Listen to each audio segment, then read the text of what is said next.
नमस्कार दोस्तों, आज की कहानी एक इमोशनल कहानी है। रोज सुबह घूमने जाने वाले संपत जी आज अभी तक सो रहे थे। उनकी बहू ने यह सोचा कि शायद उनकी तबीयत ठीक नहीं होगी। कमरे की सफाई के दौरान बहू के हाथ से तिपाई पे रखा हुआ उनका चश्मा फर्श पे गिर गया, जिसे फिर से तिपाई पे रखते समय उसने देखा कि चश्मे में दोनों फ्रेम में कांच ही नहीं है, जबकि कल रात खाना खाते वक्त चश्मा लगा के रखा हुआ था। एक नए खर्च की आगत जान के उसे ससुर पर गुस्सा तो आया, पर उसे दबा लिया और अपने काम में लग गई। 75 साल के संपत जी का बेटा हृदयाघात से भरी जवानी में चल बसा। उसके साल भर बाद ही कैंसर पीड़ित उनकी पत्नी परलोक सिधार गई। इसके इलाज पे सारी जमा पूंजी खर्च हो गई और वो गरीब की श्रेणी में आ गए। रह गई केवल विधवा बहू, और वो जवानी में विधवा हो जाने का महादुख ने बहू को बहुत ही गुस्सैल बना दिया था। वे खुद बीमारी के कारण रोजगार करने की स्थिति में नहीं थे। उन्हें सरकार से मात्र 300 रुपये की पेंशन मिलती थी, जो उनकी दवाइयों पर ही खर्च हो जाती थी। उनकी बहू सिलाई करके घर की गाड़ी अकेली खींच रही थी। कल सुबह शहर से लौटते समय ठोकर खा के गिर गए और चश्मा झटके से निकलकर वहां पड़े पत्थर से जा टकराया था, जिससे चश्मे के दोनों कांच चकनाचूर हो गए। उन्होंने चश्मे का फ्रेम उठाकर पहन लिया। उन्हें अपनी गुस्सैल बहू का डर जो सता रहा था। 4 दिन पहले अपने हाथ से कांच का गिलास गिरकर टूटने पे उसे बहू से बहुत डांट पड़ी थी। उसे पता था कि चश्मे के टूटने का पता लगेगा तो बहुत डांट पड़ेगी, इसलिए उन्होंने फ्रेम को ही पहन लिया। उन्होंने सोचा कि 2 दिन बाद जब पेंशन आएगी तो नया कांच लगवा लेंगे और बहू को कांच टूटने का पता भी नहीं चलेगा। वे अपनी दवाई आधी ही खरीदेंगे। नित्य कर्म से निवृत्त होकर वे चाय का इंतजार कर रहे थे। बहू ने देखा वो बिना कांच का चश्मा लगा के बैठे हैं।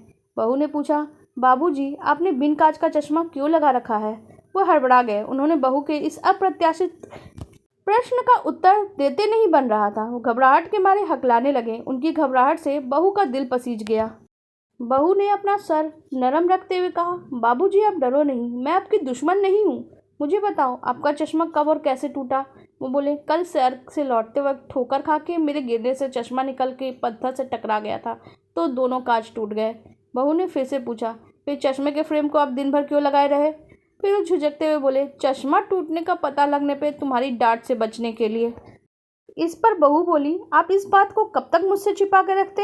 एक दिन तो मुझे पता चलना ही था। वो बोले, 2 दिन बाद जब मुझे पेंशन मिलती तो आधी दवाई खरीद लेता और बचे रुपये से चश्मे के कांच लगवा लेता, तो तुम्हें पता नहीं चलता।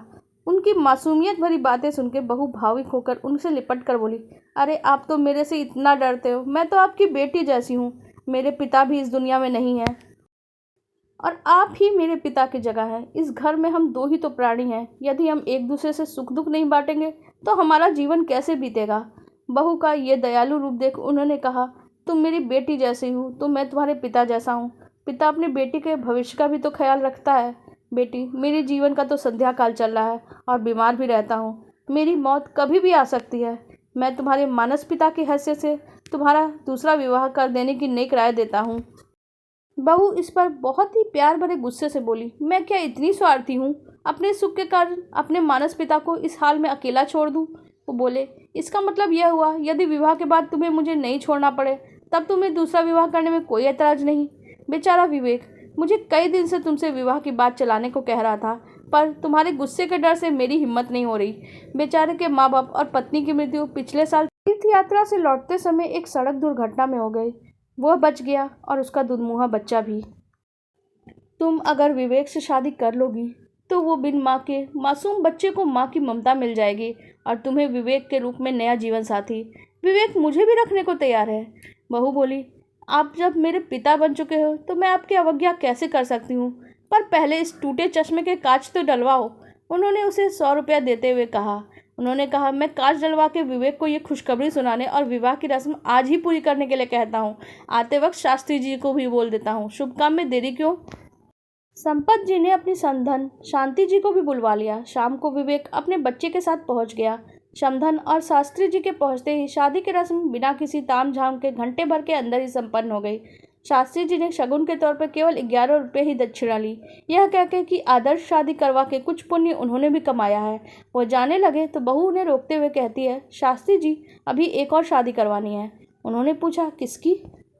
मेरी विधवा माँ और विधुर मानस पिता की। बहू की बात सुनकर संपत जी हक्के बक्के होकर अपनी मानस पुत्री को आश्चर्यचकित होकर देखने लगे और बोले, तुमने इतना बड़ा फैसला बिना मुझसे पूछे कैसे कर लिया? तो वो बोली, जब मैं आपका कहा मानकर दूसरी शादी कर सकती हूँ तो आप मेरी बात कैसे टाल सकते हैं? आप मेरे मानस पिता तो पहले ही बन चुके हैं और मैं अपनी माँ को आपका जीवन साथी बनाना चाहती हूँ। ये बाप बेटी का नया रिश्ता बस पक्का करना चाहती हूँ। उस पर वो बोले, पर अपनी माँ को तो पूछ लिया होता, उन्हें ये शादी मंजूर भी है कि नहीं? वो बोली, मैं आपके सामने पूछ लेती हूँ। वो अपनी माँ से बोली, माँ, मेरे सगे पिता तो अब दुनिया में नहीं है, वो तो नहीं मिल सकते। क्या तुम ये शादी करके मुझे नए पिता के प्यार से वंचित रखना चाहती हो? माँ भी भावुक हो गई और बोली, बेटी, तेरी खुशी मेरी खुशी है। मुझे मालूम था कि तुम्हें मेरा अकेलापन खटकता है, पर तुम मजबूर थी। आज तुम्हें मेरा अकेलापन दूर करने का मौका मिल गया। तुम दुनिया की पहली बेटी हो जो अपनी माँ की शादी करवा रही हो।